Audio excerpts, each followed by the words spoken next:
Aujourd'hui, je t'explique comment utiliser correctement ChatGPT en 2024. On commencera par la création du compte, l'interface, l'utilisation de base, le prompt, les domaines, les conseils et astuces et on terminera par une conclusion. Pour commencer, tu vas commencer par créer un compte. Tu cliques sur Sign Up à droite, je te laisse écrire ton email et créer un mot de passe. Quand tu arrives sur cette page, tu n'as plus qu'à valider ton adresse mail pour créer ton compte. Ensuite, tu mets ton nom et ta date de naissance. Et voilà, ça y est, tu es enfin arrivé sur l'interface de ChatGPT. Ok, donc je vais commencer par présenter l'interface de ChatGPT. Donc tu as la zone de chat qui est simple, qui est au centre pour lui poser une question. Sur la gauche, tu as l'historique des discussions que tu as eues avec ChatGPT. En haut, tu as la version de ChatGPT, donc ça, la 3.5, c'est la version gratuite. Et en dessous, c'est la version 4, donc la version payante. Maintenant, comment est-ce qu'on utilise ChatGPT? Il suffit de lui envoyer une question par message qu'on appelle plus communément un prompt. Par exemple, je m'appelle Hugo et je fais une vidéo tuto comment utiliser ChatGPT. Propose-moi 3 titres de vidéo et on envoie. Donc là, ChatGPT va me proposer 3 titres différents de vidéos pour la vidéo que je suis en train de réaliser. Il faut comprendre que ChatGPT est capable de comprendre et de répondre. C'est-à-dire que là maintenant, si je lui dis comment est-ce que je m'appelle, il va être capable de comprendre que je lui ai donné mon nom. De cette manière, il me répondra que je m'appelle Hugo. Comme ChatGPT se sert du contexte de la discussion pour répondre de manière juste, plus tu vas être précis et plus tu vas échanger dans le même chat avec ChatGPT, plus il va commencer à te donner des réponses pertinentes et intéressantes pour ce que tu lui demandais. Quand on envoie un prompt à ChatGPT, on a la possibilité de le modifier de deux manières différentes. Donc la première, c'est avec le petit crayon qui est juste en dessous du message. Et la deuxième, c'est de le corriger directement dans le chat. Par exemple, si je souhaitais lui demander 5 titres de vidéo et non pas 3, je peux soit cliquer sur le petit crayon, modifier, écrire 5 et faire sauvegarder et envoyer.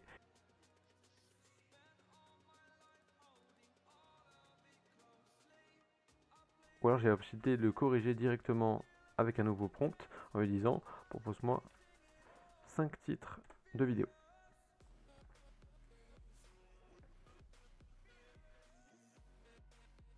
De cette manière, j'ai eu 5 propositions de titres, que ce soit en le corrigeant dans le chat ou alors en modifiant le prompt que je lui avais envoyé.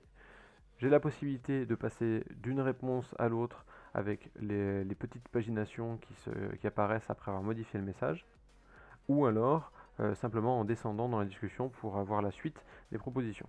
Note importante, je lui ai demandé comment est-ce que je m'appelais, ce à quoi il a répondu Hugo. En revanche, si je prends cette question et que j'ouvre un nouveau chat et que je lui demande comment je m'appelle, il sera incapable de trouver la réponse qui se trouve dans l'autre chat. Donc ce que je te recommande de faire, c'est de créer un chat par question, réflexion ou thématique, car plus tu échanges avec lui, plus ses réponses seront pertinentes.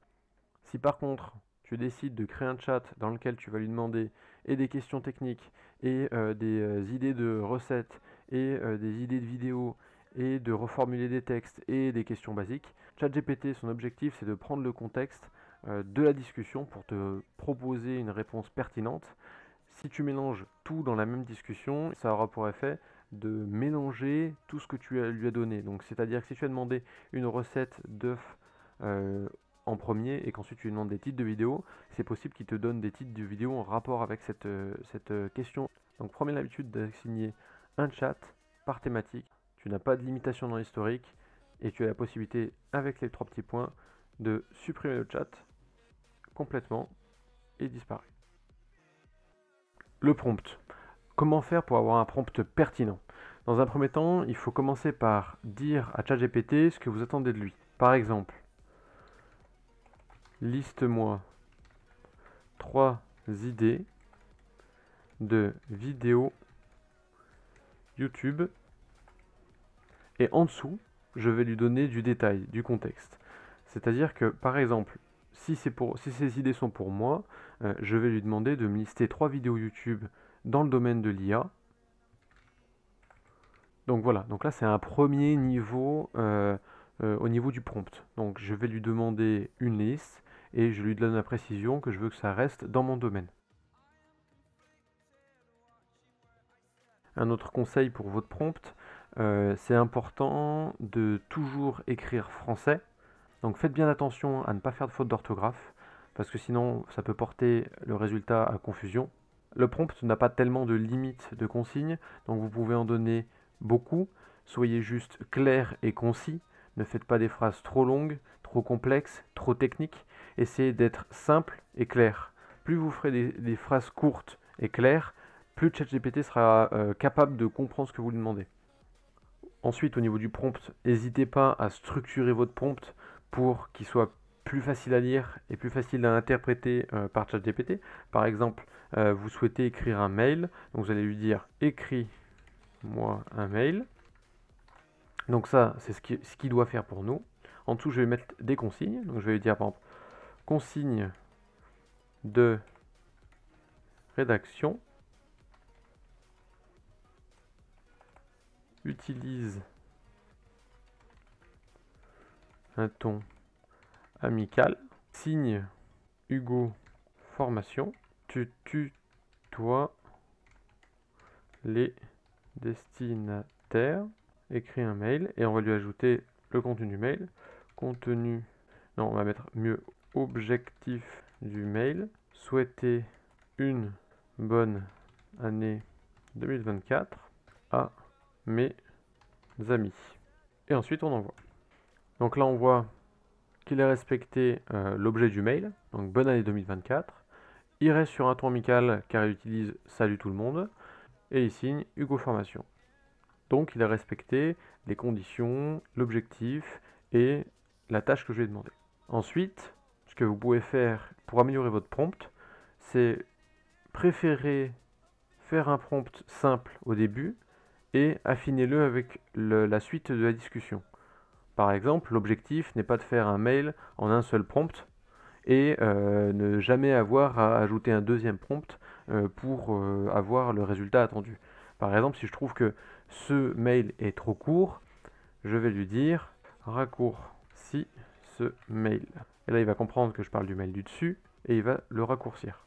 Il a même dit bisous.